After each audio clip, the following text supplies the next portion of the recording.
Hello, everyone. Welcome to the DMV Business Show. I'm your host, Otto Sevilla, and today I have a very special guest for you. Téa Ivanovic is the co-founder and chief operating officer of Immigrant Food. Welcome to the show.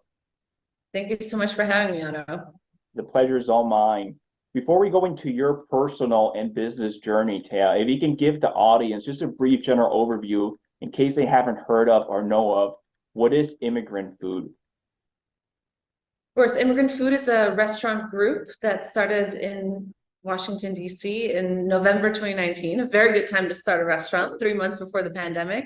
But it's a restaurant that's a little bit different. So we serve obviously delicious food, at least we think so. And we try to celebrate immigrants and the gastronomies that immigrants have brought to the United States for centuries. But we also want to educate and advocate on behalf of immigrants. So we partner with local NGOs, we publish a magazine on immigration. So all these things, we're really an advocacy platform in addition to being sort of a, hopefully, very fun and great restaurant. Yeah, it's amazing. And I hear the magazine's published monthly, right? That's right. It's called the Think Table, and it's sort of a play on the think tank. I used to be at a think tank myself, and my co-founder was as well at a different think tank. And one of our frustrations with think tanks was that, they put out such great information and really like important documents, but it's often geared towards experts and people who are already in the field, who are already doing this. And we wanted to put out information and facts and share stories of immigrants that are sort of accessible to all. So what we try to do with the Think Table is really do bite-sized information. So we take one issue in immigration a month, whether it's immigration courts or dreamers or sanctuary cities, all these things you hear about in the news, but you may not know exactly what they are. And then we speak with experts or with immigrants themselves, and we publish 3 to 5 minute videos, short infographics, short articles, things you can sort of read and digest in like 8 minutes of your day. I love it. I can't wait to get into how the business came about and the story behind it. But before that, are you originally from the DMV area here? No, I'm an immigrant myself, and I actually call myself an immigrant squared because all I've ever known is to be an immigrant. So I was born in Belgium to parents who are from the former Yugoslavia, and they moved to Belgium before I was born. So I was sort of born in Belgium, but speak the language and all of that, but I'm not actually Belgian. Then I moved around. I lived in 7 different countries growing up, and then I moved to the US at the age of 16 to play college tennis. And so I ended up in Virginia, and then for graduate school, that's how I ended up in DC. Wow, that's a pretty cool background. So how many countries before you moved here at 16 again? It was 7 countries in all over Europe. It was for my dad's job. We moved around, and Wow. and I moved to the US. I mean, one of the things, I call myself an immigrant squared, and I'm very proud to be an immigrant, and that's sort of also how Immigrant Food got started. But one of the things that I found amazing about America is that it's really the only country that I've ever lived in where you can be from anywhere, and your name can be whatever it is, but you can still be American. And it's with all of the problems that we have, and we have lots of problems here, but that's really one thing that sets us apart because it is a country founded by immigrants. It's an immigrant nation, unlike many other countries. And I mentioned Belgium because I was born in Belgium and I grew up in Belgium. I'm from the north, so I speak Dutch. I went to school there. I mean, I look pretty Belgian. And yet when people would see my last name, which is Serbian, they would immediately think of me as foreign. And that's just, it's just the way it is there. And in the US, I've never experienced that. I've never had someone tell me like, go back to where you're from here, even though my last name is not American. Sure. Out of all those countries, I guess, which one did you stay the most? Was it Belgium or another one? Well, I guess I actually thought about this recently. I am 3 years away from being as long in the US as I grew up in Belgium. So I've still lived for the longest in Belgium, but I'm close to living in the US longer than I've lived anywhere else. Wow. So you came here at 16. If I could just take you briefly to a moment back in Europe growing up, like I know you traveled a lot, you said due to your dad's job. I'm not sure what he did, but what do you remember the most? Like, what were you into? What did you like? Any activities or sports? I know you said tennis, of course, too. Yeah, so my dad is a volleyball coach still, so that's why we moved around a lot. He was coaching different teams around Europe. And I, of course, grew up playing tennis and wanted to be a professional tennis player, and then, got a scholarship to play Division 1 here in the US. So that's certainly what I did the most. I mean, it was, 8 hours a day of practice and stuff like that. But I think really what formed me as a person, having lived in these different countries, is having lived in these different countries and have met all these different people and different cultures, and really understanding, how different people think and their culture and their, mannerisms and things like that, that I really think that's incredibly important in creating, a better person or a better nation. And that's what I love about the US, is that it's, and as we said, it's an immigrant nation. It's from people from everywhere that I think make this country what it is and make it great again and again and again, as we like to say. Yeah, no, that's so true. I agree with you 100%. I'm an immigrant myself, even though I came here at a very young age. But I completely understand that. I mean, that's the backbone, I believe, of this country is the immigrants who come here for, a better life, better opportunities. You Yeah, came here. I couldn't agree more. You came here at 16, you said, with a D1 tennis scholarship, right? And That's right. you end up going to what school? I went to Virginia Tech for undergrad. That's where I played tennis. And then I did my graduate school at SAIS, Johns Hopkins. So I did actually a year in Italy and then a year in DC, which is where I ended up staying. And all throughout college, were you always thinking of professional tennis player maybe one day? Or I guess with college and focusing on education, did that change or what happened? Well, again, one of the great things about this country here is college sports, which is not something, it doesn't exist in Europe. So that's why I came to the States, is because in the States, you can still play your sport at a really high level, but also get a great education. And so in Europe, it's either or. So once you graduate high school, you either give up your sport and go to school, university, or, you give up school and you go professionally. And, being a professional athlete, I also know from my dad, is just, it's a huge risk. I mean, it's, especially tennis, which is an individual sport, you can have injuries and, things happen, and it's a high risk choice. So I graduated high school when I was 16. So I had 2 sort of extra years. And I said to myself, I'd never been to the States, neither had my parents.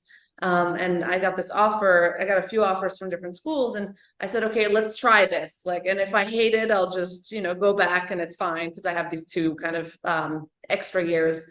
And I ended up loving it and staying. And so once I got to college, the good thing about college tennis and most college sports is that it's at a really high level. So you can still go pro after it, which I have friends who've done that. But I think after sort of midway through my college career, I said, no, I really want to go to graduate school. That's the choice I want to make. So, but it was great because I had the opportunity to sort of delay the choice of what I wanted to do with the rest of my life, which is, it's crazy to me that, a 16-year-old has to make, or an 18-year-old has to make this decision. So I was sort of lucky in that sense. What did you end up majoring for undergrad and grad school? So for undergrad, I did international studies and minored in philosophy. And then for graduate school, SAIS is this program in international affairs and economics. So you kind of get, both degrees. So I guess always, again, focusing on international, the whole world aspect of things. Yeah, absolutely. I mean, I wanted to get into really like diplomacy, or which is what I ended up doing. I worked for a think tank. I was a reporter for a bit. I was a correspondent for a European newspaper out of grad school. And then I worked in financial public relations. So the marketing, comms, PR, that was my background. And then I met my co-founder, Peter Schechter, randomly at a SAIS alumni event. He also went to SAIS at a different year, but we started sort of chatting, and he had this idea of having a restaurant that has this advocacy mission and what that would look like. And it's like, that's the coolest thing ever. So let's think about that. And ended up quitting my job and doing this crazy thing, this crazy startup.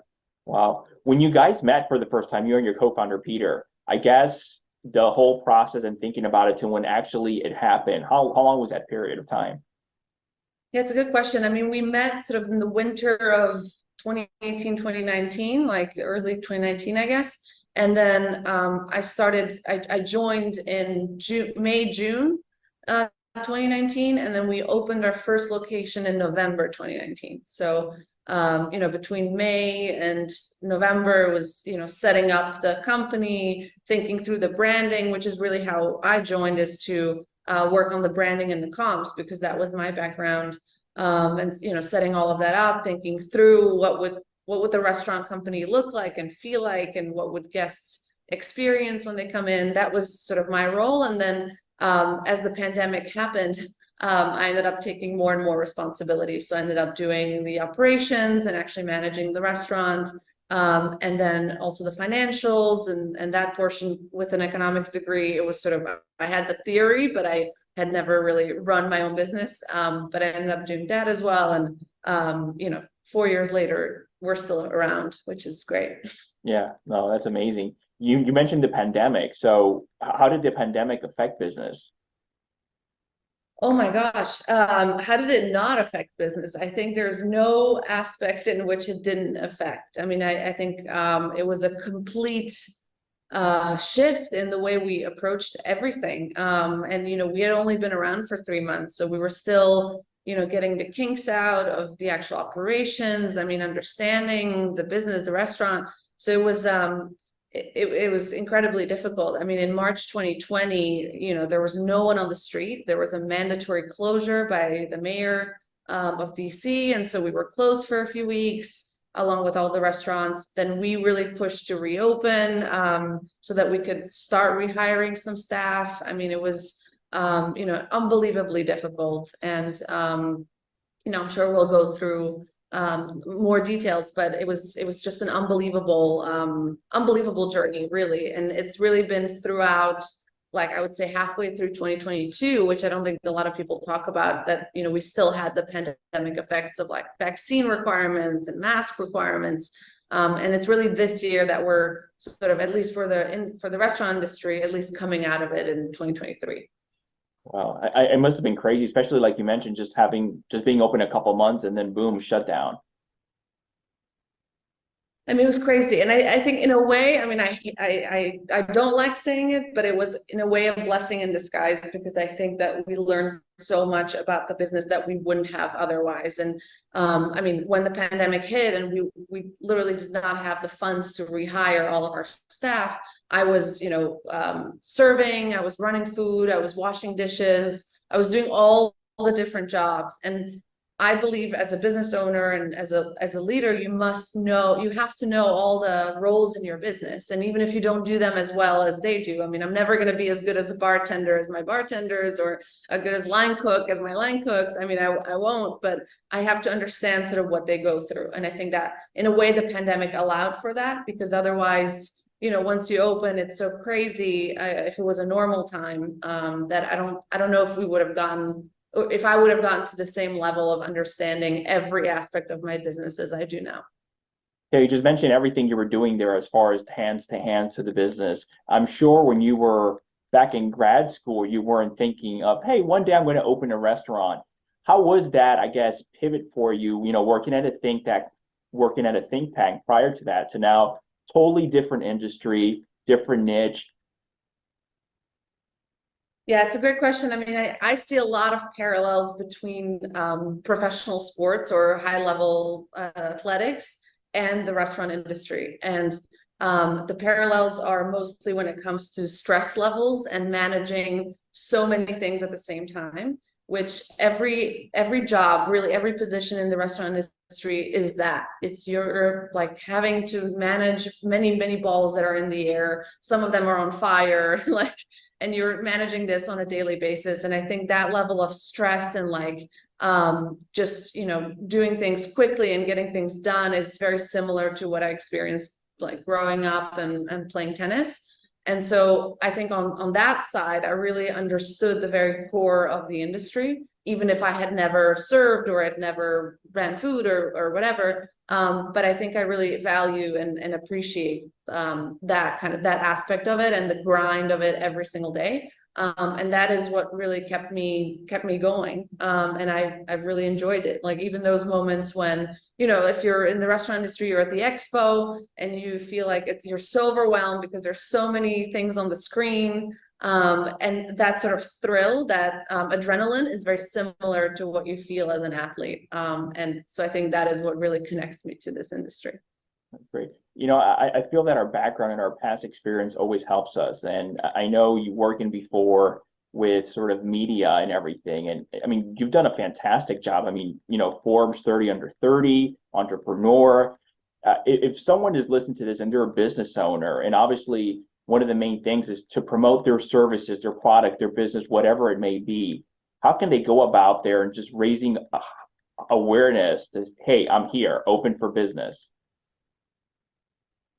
Yeah, I mean, it's a good question. And when I'm asked this question, I always say it's about being genuine. And I mean, it's a cliche, but it's very true because I really believe in our mission. And I believe that what we're trying to do at Immigrant Food, which is serve delicious food, celebrate immigrants, but also at the same time advocate and educate on behalf of immigrants, really change the narrative that we are having at the highest levels of government in this country about immigration today, which is incredibly toxic. And you know, it's so terrible because neither side is willing to move this forward. And I think for many politicians, the issue of immigration benefits them, or the non-resolving of the issue benefits them.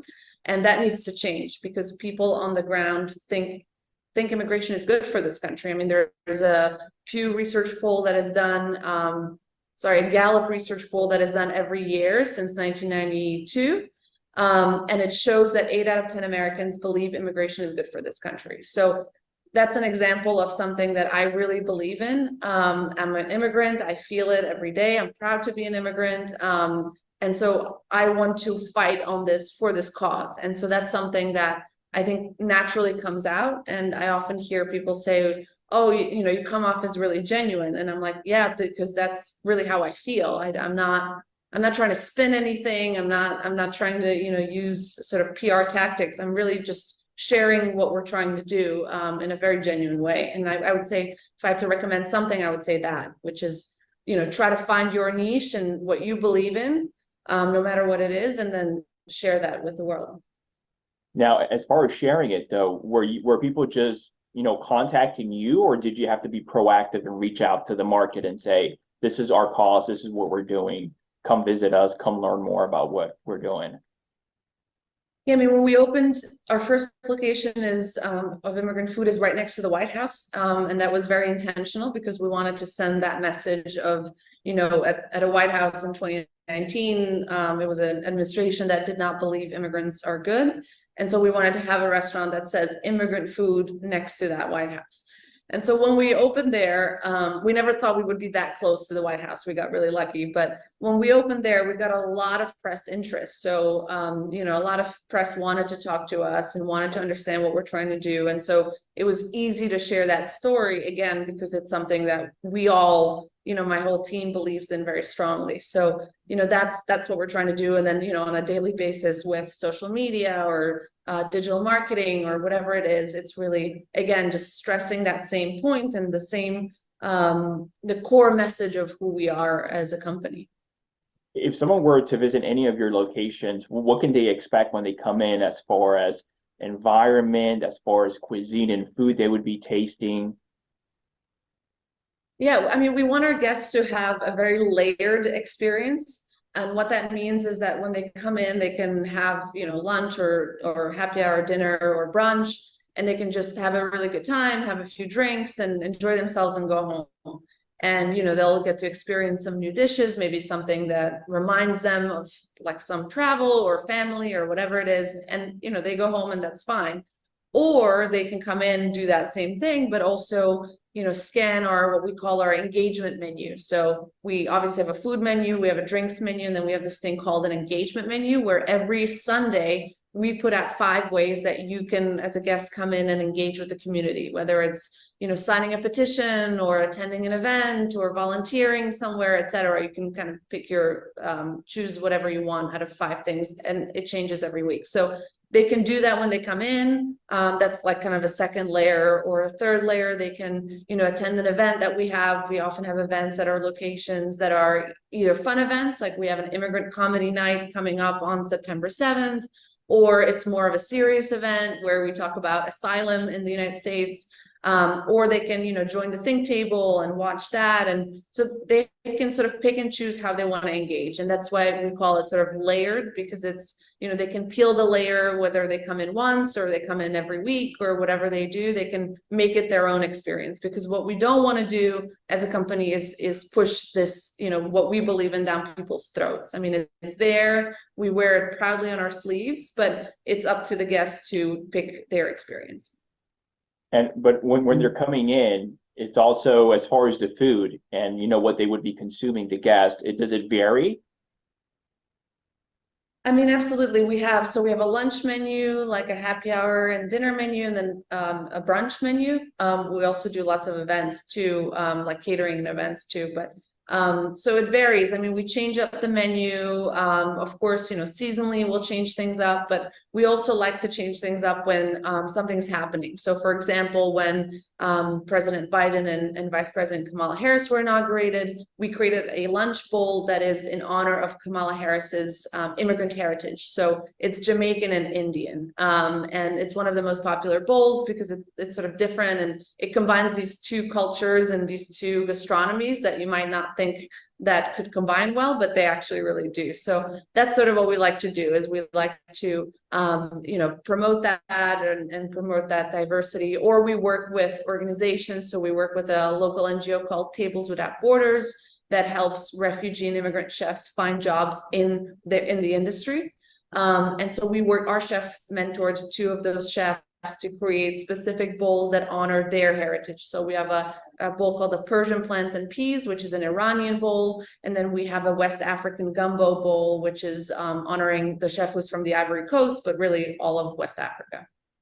I love that. These ideas, is it you? Is it your co-founder, or is it just a part of different people of the team that comes up with these concepts and ideas?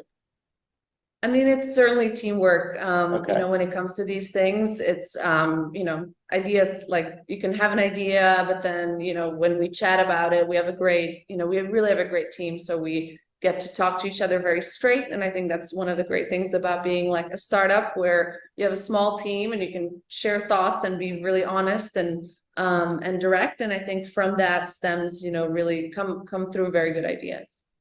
You mentioned startup, but you have multiple locations. So in just a few short, 3 years or so, you have several of them, right? So we have 3 locations right now, and we're looking to expand. So it does still feel very much like a startup, though, because we're just coming out of the pandemic. It feels like very, very startup-y in our day-to-day life, for sure. Yeah, but that's great growth for 3 years. Congratulations. Thank you very much. Yeah. So what would you say motivates you and drives you today? I think what motivates me every day is to be better, and to do better and to grow. And I feel such passion for my work and for what we're trying to do with our concept, which is, again, really celebrating immigrants and really trying to change that narrative that we're seeing in today's politics, which is so toxic and so that divisive. So I think that is really something that motivates me every day. And I think starting this from scratch and seeing what it can be and working towards that is really exciting, and I think really just motivational.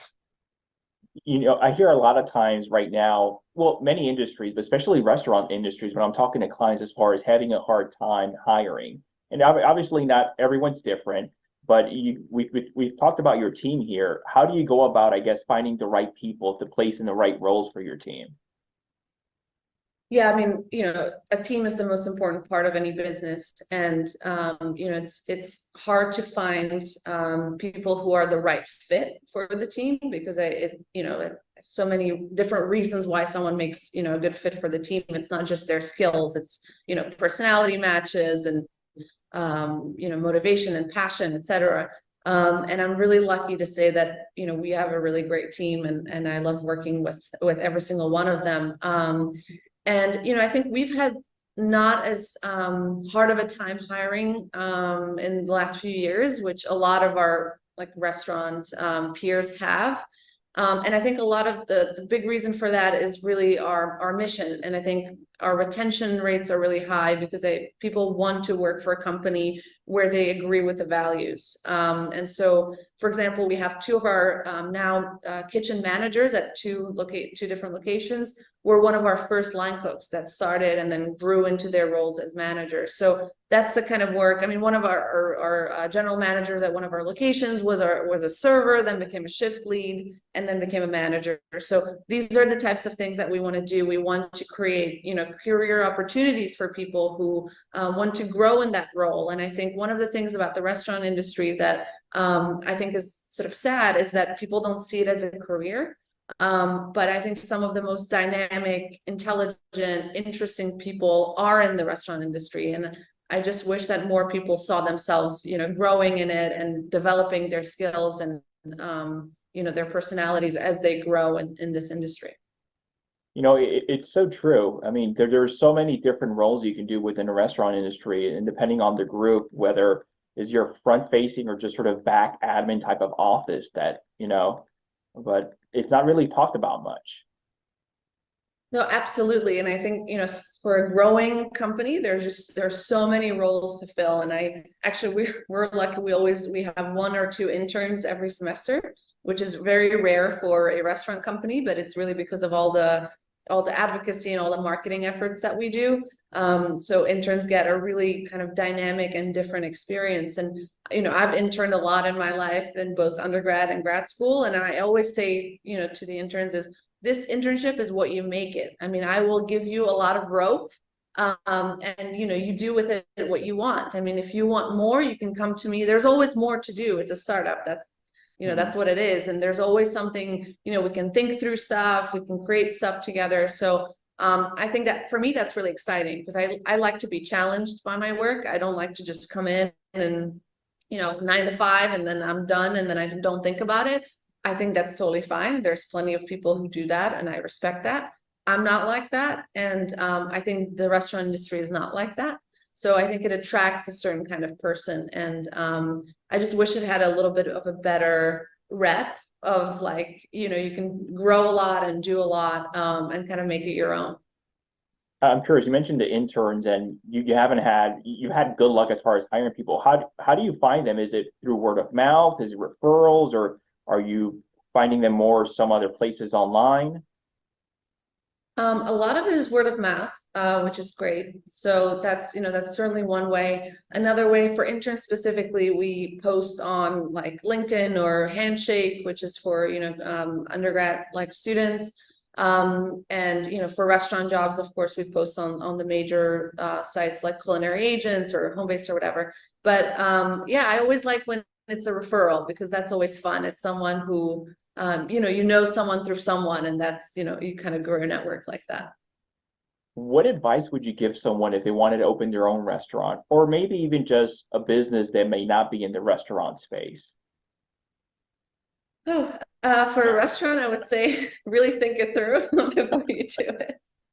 No, I mean, I would say I really think passion is the most important ingredient in whatever you do. And starting your own business is incredibly difficult, and there's going to be challenges that you cannot anticipate, and you couldn't even possibly think that they could happen. And it's every day there is like a challenge that I couldn't anticipate, and there's a problem that comes up and a fire that needs to be put out. And that's just the reality. It's not for the faint of heart, but if you are passionate about something and genuine about something, going back to what we talked about, I really think that I'm one of those people that I believe if you want it enough and you work hard enough, you can do anything you want. And I know some people disagree with that, but that's really a conviction of mine. And I feel like I've proven it in my life where, I did, one career track and then completely shifted and feel like I found myself here. So I really think that if you want it and you work hard, really hard, you can make it happen. I love that. do you think you have any specific traits or habits that have helped you, whether for business or just personal side of things? Well, I think, yeah, I mean, obviously hard work. I've always been a hard worker. I think resilience. I mean, just, if the pandemic hit, I mean, we could have just said, oh my God, like there's no way we can make through, like we're just going to close our doors, and yet we didn't, and we kept pushing, and we kept finding different ways. So I think resourcefulness is really important. It's just thinking outside of the box and really thinking, okay, well, maybe this could work and that could work. And I mean, I cannot tell you how many initiatives we tried, from like Instagram cooking classes to different types of events and virtual events. And not all of them were successful, but I think, some of them were, and then you kind of build on that. So I would say, hard work and then resourcefulness are, I think, the most important traits for anyone. Yeah, I love that you just mentioned some of these things you've tried. And, like you said, some of them do work and some of them don't. And that's how it is, I believe, in life and in business, that, you try things and maybe you'll have setbacks or failures and you learn from them. I know we talked about the pandemic, but besides that, is there any, for example, let's call it favorite setback or fail that you've had, and what did you learn from it? Yeah, I mean, God, there's so many, right? I mean, you're absolutely right. I think, you experience setbacks, whether they're small or large. I mean, I think during the pandemic, we tried to do like a breakfast offering, which failed completely. And, then we shifted and we tried something different. So, I think it's just being, not having a large ego and just saying like, oh, let me try this. Work really hard, and then if it doesn't work, then I'll do something else and I'll learn from it.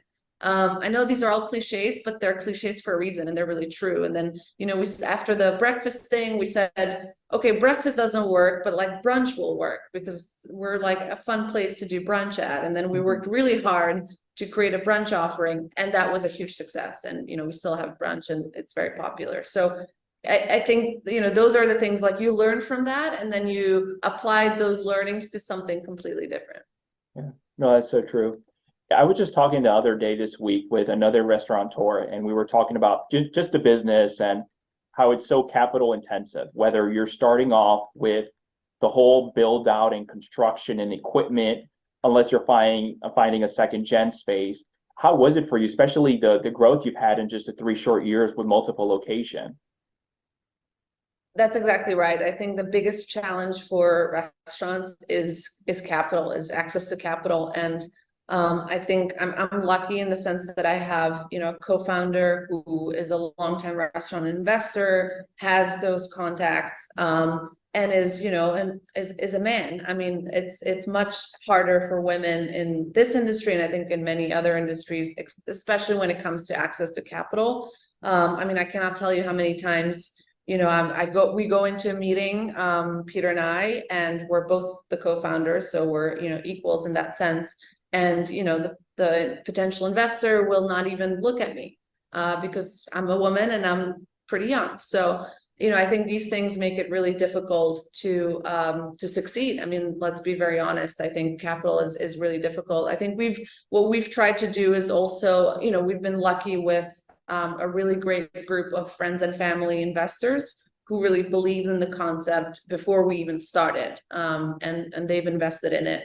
And then, we've sort of expanded that throughout the years, but we really try to be very conservative with our opening costs. So we found a second gen space that was the first location, so that, the cost of that was a little lower than it would be. Then we found we had a really good deal, real estate deal at our Planet Word location. And then our third location is inside Union Market, which was, a very low cost of entry for that location. So we try to be creative and conservative when it comes to how we deploy our capital. Speaking about the capital raising efforts here and having a co-founder who's a male, do you think it would have looked totally different for you, Téa, if it was just you solo by yourself? It's a hypothetical, so I can't know, but I can certainly tell you that the experience that I mentioned, the experience that I mentioned of Mhm. not being taken seriously by that one potential investor is something I experience all the time. And I'm not the only one as a young woman who experiences that. So I've talked to, fellow co-founders and founders who are women who tell me how difficult it is. And I can't even imagine doing it without my co-founder, not just for the capital raising effort. I think also he's an incredible colleague to have, but I think it's really, really hard, especially if you're alone doing it. So I don't know if I would have been able to do that by myself. What would you say is your biggest challenge with your role today at Immigrant Food? I think, capital raising is always a big challenge, access to capital, especially for the restaurant industry. I mean, it's, considered a high risk industry, with sort of considered low return on investment, which is not always true. And I can tell you it's not, true with us, but that is kind of the rep out there. And then I think, it's really not one challenge. I think it's just constantly different challenges, like I mentioned, like balls in the air, some are on fire, some are like falling. And I think it's just being able to be really nimble about sort of where you spend your time on. And then I think the third thing would obviously be the team, which as I said, I'm lucky to have an amazing team of people who are so good at what they do, so that, I can't be everything. And so making those right hires, I think is really key for growing the business. Besides the team in every location, how does sort of, back office looks like? Yeah, I mean, it's again, it's a startup, so the back office is pretty small. It's it's really Peter and I that are sort of in the office doing everything from, the finances to the marketing to kind of most of admin stuff. We have an amazing operations director who does a lot of the HR management, in addition to, of course, like the daily, overseeing the daily operations.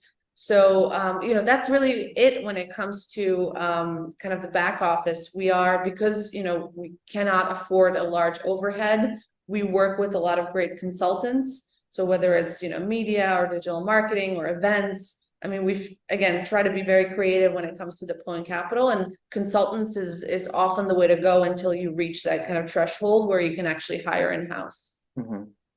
What do you know now that you wish you would have known at the start of your business career?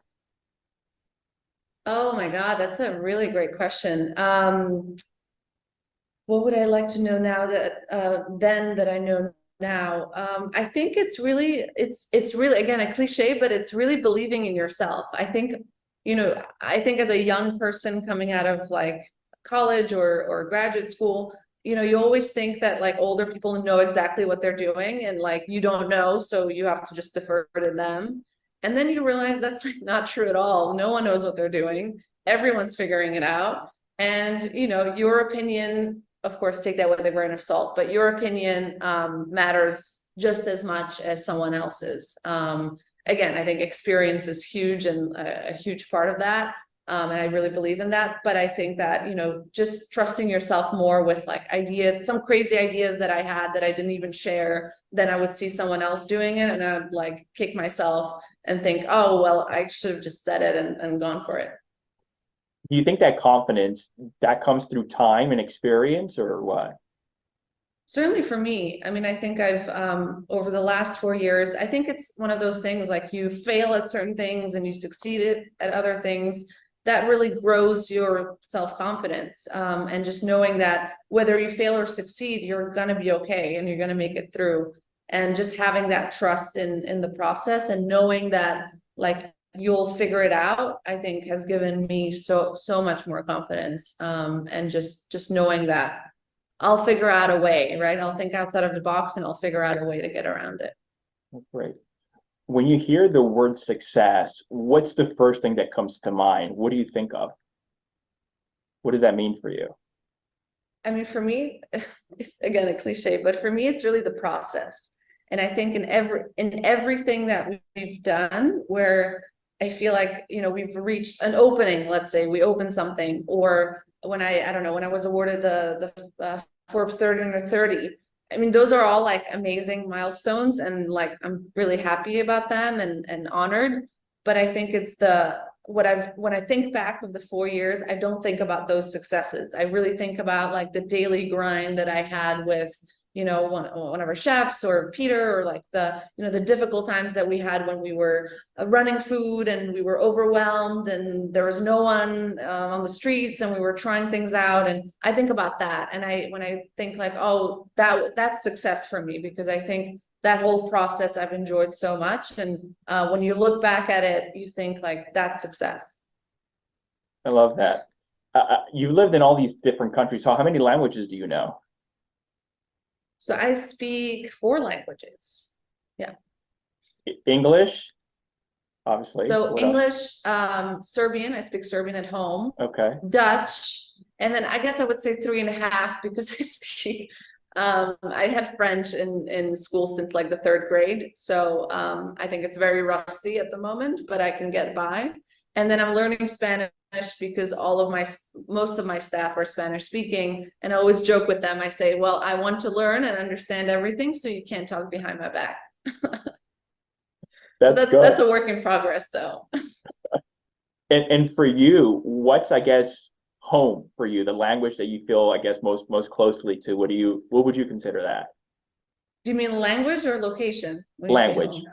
Language. I really would say English, and I had this fascination with English since I was very little. I learned it by watching Friends, I think, as most immigrants will understand.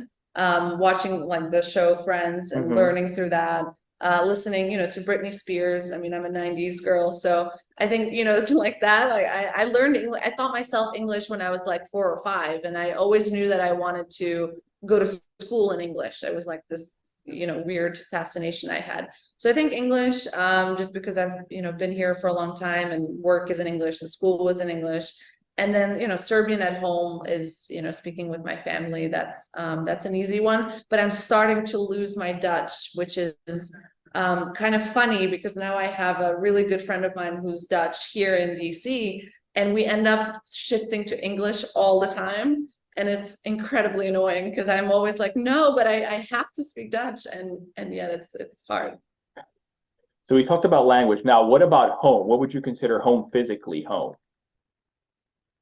I mean, people ask me this question and I really don't know the answer to it. I don't feel like I have one place that I call home. I think I have many places I call home. I mean, DC is home for me now. I've been here for a long time and I feel like I've put down some roots. I mean, I think when I go home to Belgium to see my mom, that feels home. When I go to Serbia to see my dad, that feels like home. So I don't have one home, which I think it's 2 sides of the same coin, right? I think on the one side, you feel like you're a citizen of the world and you feel at home in, a lot of places.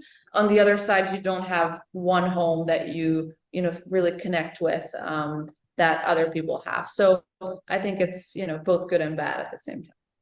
I completely agree with you. I think people have multiple homes, at least for me, being an immigrant myself, even though I came to this country at a very, very young age. But when I go back to Nicaragua, which is where I was born, I'm like, I'm going home, even though I left there when I was just under 1 years old. But I've been there many times. I don't know, probably a dozen times. I can't remember. I lost count. I still have a lot of family back home. And then I also consider DC home because that's where I was raised and grew up until I left and moved to Maryland to high school. But I always grew up sort of in the DMV area, and now home obviously is home now with my family. But just like you, I have multiple homes. Yeah, and I think there's nothing wrong with that. I think that's one of the things that makes us who we are. And I feel at home in different cultures. I feel at home, like, when you ask me what's my favorite cuisine, I love different cuisines from many different places where I've lived or traveled to. And so I think it makes you, the person that you are. Yeah, I agree. Coming to an end here soon, have you had any big mentors? And if so, what did you learn from them? I've been really lucky that I've had some, great mentors throughout my life, whether it's in school. I've had, great professors of mine who've been, huge mentors, and I wouldn't be where I am today. Right now, I mean, a great mentor of mine is Kimberly Grant, who is the former CEO of Think Food Group, which is now Jose Andres Group, and now is the head of global restaurants and bars of the Four Seasons. So someone it's a successful woman in the industry, which who I really look up to. So I think having a mentor is incredibly important, and having someone that you can talk to and sort of ask dumb questions to is really great. So I hope that everyone sort of looks for a mentor in their network. Great. What are you most excited about? What does the future or the next couple of years look like for you in immigrant food?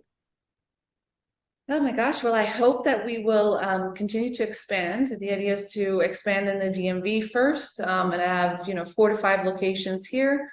And then hopefully, again, if we have access to capital and if everything goes right, be able to expand to a different city and keep growing that way.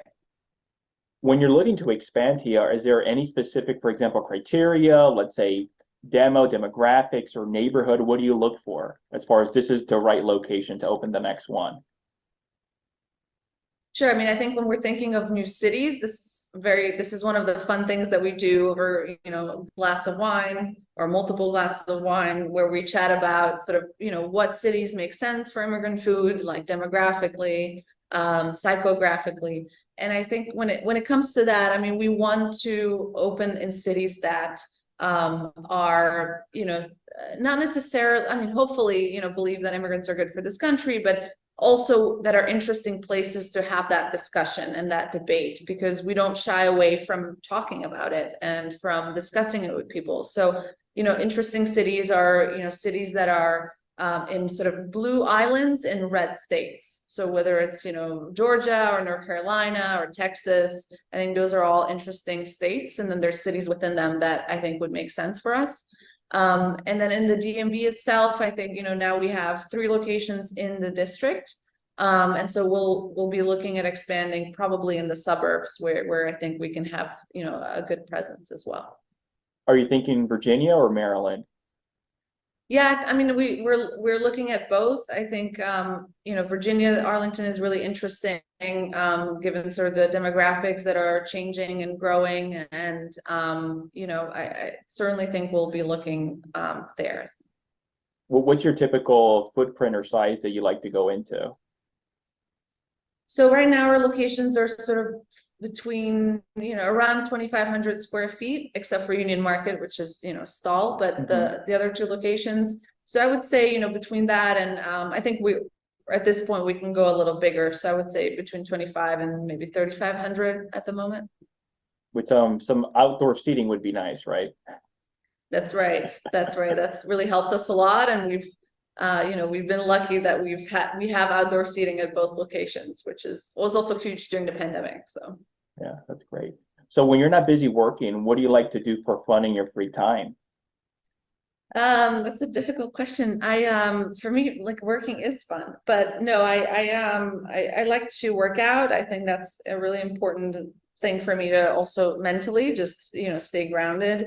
So I work out, 5 to 6 days a week. I play squash. People ask me if I still play tennis. I'm retired now, but I play sometimes. And then I play squash with my co-founder and with a group of ours. So that's fun and competitive. So I get to do that. I'm sure. Have you tried pickleball, or now you're not a fan of it? I feel I've done it once and I didn't like it, but maybe I should give it another shot. In Europe, they do this thing called paddle, yes, which is like boomed. And I still don't know if is there a difference between paddle and pickleball? I don't know. I don't know. But I haven't tried the rules. paddle. I don't know the rules for paddle, but it looks very different. Yeah, I believe it does. Okay. Yeah. Yeah. So I need to try that because a lot of my friends from back home are into paddle. So a lot of really great former tennis players that are now into paddle. So I'd like to try that maybe when I go back to Europe. Yeah, no, it's just there's been a huge, I'm sure big pickleball boom here in America, and yeah, the largest growing sport, right? Yep, it is, and I tried it like last year, and I liked it. It was great. I'm not much of a tennis player, but there were people. I was probably the youngest out of the group, but that's okay. They were still kicking my behind. I mean, there were people older than me, but they had tennis experience, and they were just wiping me. Right. But it was fun. Right. I think for me, it's the sound of the racket hitting the ball that I don't love, because I love when I hit a tennis ball, like there's a sound to it. And that's similar in squash, and I like that. But I think with pickleball, it has that little weird sound that I don't love.